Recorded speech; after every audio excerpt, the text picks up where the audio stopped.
Hi all welcome to football arena. ഇന്നലെ UEFA champions ലീഗിൽ നടന്ന മത്സരത്തിൽ റയൽ മാഡ്രിഡ് വിജയം സ്വന്തമാക്കിയിട്ടുണ്ട്.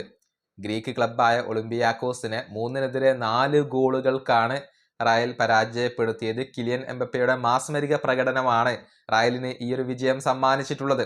അതായത് 4 ഗോളുകളാണ് ഈ മത്സരത്തിൽ കിലിയൻ എംബപ്പെ സ്വന്തമാക്കിയിട്ടുള്ളത്. അങ്ങനെയാണ് ഈ ഒരു വിജയം റയൽ സ്വന്തമാക്കിയത്. 8ാമത്തെ മിനിറ്റിൽ തന്നെ ഒളിമ്പിയാക്കോസ് ഒരു ഗോൾ നേടി. പക്ഷേ 22ാമത്തെ മിനിറ്റിൽ കിലിയൻ എംബപ്പെ അതിന് മറുപടി നൽകി.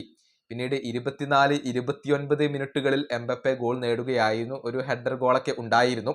അങ്ങനെ ആദ്യ പകുതിയിൽ തന്നെ എംബപ്പെ ഹാട്രിക് പൂർത്തിയാക്കി. പക്ഷെ 52ാമത്തെ മിനിറ്റിൽ ഒളിമ്പിയാക്കോസിന് വേണ്ടി തരേമി ഒരു ഗോൾ കണ്ടെത്തി. എന്നാൽ 60ാമത്തെ മിനിറ്റിൽ വീണ്ടും എംബപ്പെ ഗോൾ നേടുകയായിരുന്നു. അങ്ങനെ 60 മിനിറ്റ് പൂർത്തിയായപ്പോൾ തന്നെ എംബപ്പെ 4 ഗോളുകളാണ് ഒളിമ്പിയാക്കോസിന്റെ വലയിൽ അടിച്ചു കയറ്റിയത്. പക്ഷെ 81ാമത്തെ മിനിറ്റിൽ റയലിന് ഒരു ഗോൾ കൂടി വഴങ്ങേണ്ടി വന്നു എന്നുള്ളതാണ്. റയലിന്റെ ഡിഫൻസ് മോശം പ്രകടനമാണ് നടത്തിയത്. എംബപ്പയുടെ ഒരു മികവാണ് ഈ മത്സരത്തിൽ റയലിനെ രക്ഷിച്ചത് എന്ന് തന്നെ പറയേണ്ടി വരും. ഇനി മറ്റൊരു മത്സരത്തിൽ വിജയം സ്വന്തമാക്കാൻ ആഴ്സണലിന് കഴിഞ്ഞിട്ടുണ്ട്. അതായത് മികച്ച ഫോമിൽ കളിക്കുന്ന ബയേണിനെ 1-3 ഗോളുകൾക്കാണ് ആഴ്സണൽ പരാജയപ്പെടുത്തിയിട്ടുള്ളത്. മത്സരത്തിന്റെ 22ാമത്തെ മിനിറ്റിൽ ടിംബർ ഗണ്ണേഴ്സിന് വേണ്ടി ലീഡ് നേടിക്കൊടുത്തു. പക്ഷേ 32ാമത്തെ മിനിറ്റിൽ ബയേൺ തിരിച്ചടിച്ചു. എന്നാൽ 69ാമത്തെ മിനിറ്റിൽ മഡുവേക്കയും അതുപോലെ തന്നെ 77ാമത്തെ മിനിറ്റിൽ മാർട്ടിനെല്ലിയും ആഴ്സണലിന് വേണ്ടി ഗോളുകൾ നേടുകയായിരുന്നു. അങ്ങനെയാണ് 1-3 ഗോളുകൾക്ക് ബയേണിനെ ഗണ്ണേഴ്സ് ഇപ്പോൾ പരാജയപ്പെടുത്തിയിട്ടുള്ളത്.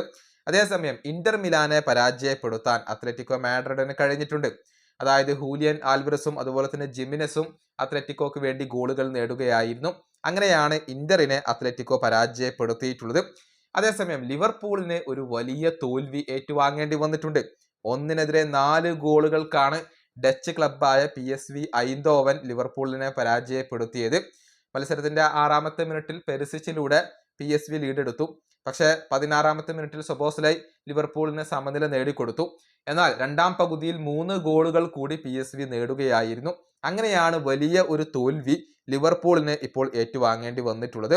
അതേസമയം മറ്റൊരു മത്സരത്തിൽ ടോട്ടൻഹാമിനെ പരാജയപ്പെടുത്താൻ PSG കഴിഞ്ഞിട്ടുണ്ട്. അതായത് മത്സരത്തിന്റെ 35ാമത്തെ മിനിറ്റിൽ റിച്ചാർലിസണിലൂടെ ടോട്ടൻഹാം ലീഡ് എടുക്കുകയായിരുന്നു. പക്ഷെ പിന്നീട് PSG ശക്തമായ തിരിച്ചുവരവ് നടത്തി. 5 ഗോളുകളാണ് അവർ നേടിയിട്ടുള്ളത്. വീട്ടീഞ്ഞ ഹാട്രിക് സ്വന്തമാക്കി. അതുപോലെ തന്നെ റോയിസും പാച്ചോയും ഗോളുകൾ നേടുകയായിരുന്നു. ടോട്ടൻഹാമിന് വേണ്ടി റിച്ചാർലിസണെ കൂടാതെ കോലോ മുവാനി ഇരട്ട ഗോളുകൾ നേടിയിട്ടുണ്ട്. എന്നിരുന്നാലും 3-5 ഗോളുകളുടെ ഒരു വിജയമാണ് PSG ഇപ്പോൾ സ്വന്തമാക്കിയിട്ടുള്ളത്. PSG താരമായ ലുക്കാസ് ഹെർണാണ്ടസിന് മത്സരത്തിന്റെ അവസാനത്തിൽ ഒരു റെഡ് കാർഡ് വഴങ്ങേണ്ടി വന്നു എന്നുള്ളതാണ്. പക്ഷെ ടോട്ടൻഹാമിനെ പരാജയപ്പെടുത്താൻ PSG ഇപ്പോൾ സാധിക്കുകയും ചെയ്തിട്ടുണ്ട്. മറ്റൊരു മത്സരത്തിൽ ക്ലബ്ബ് ബ്രൂഗയെ എതിരില്ലാത്ത 3 ഗോളുകൾക്ക് പോർച്ചുഗീസ് ക്ലബ്ബായ സ്പോർട്ടിംഗ് CP പരാജയപ്പെടുത്തുകയും ചെയ്തു എന്നുള്ളതാണ്.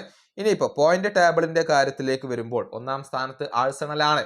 അതായത് 5 മത്സരങ്ങളിൽ 5ലും വിജയിച്ചുകൊണ്ട് ആഴ്സണൽ ഗംഭീര ഫോമിലാണ് ഇപ്പോൾ ഉള്ളത്. 2ാം സ്ഥാനത്ത് PSG വരുന്നു. 12 പോയിന്റ് ആണ് അവർക്കുള്ളത്. ബയേൺ മ്യൂണിക്ക് 3ാം സ്ഥാനത്താണ് വരുന്നത്. 4ാം സ്ഥാനത്ത് ഇന്റർ മിലാൻ, 5ാം സ്ഥാനത്ത് റയൽ മാഡ്രിഡ്, 6ാം സ്ഥാനത്ത് ബൊറൂസിയ, 7ാം സ്ഥാനത്ത് ചെൽസി, 8ാം സ്ഥാനത്ത് സ്പോർട്ടിംഗ് എന്നിങ്ങനെയാണ് ഇപ്പോൾ പോയിന്റ് പട്ടിക വരുന്നത്. ഈ വീഡിയോയുടെ അവസാനിപ്പിക്കുന്നു. അടുത്തൊരു വീഡിയോ കാണാം.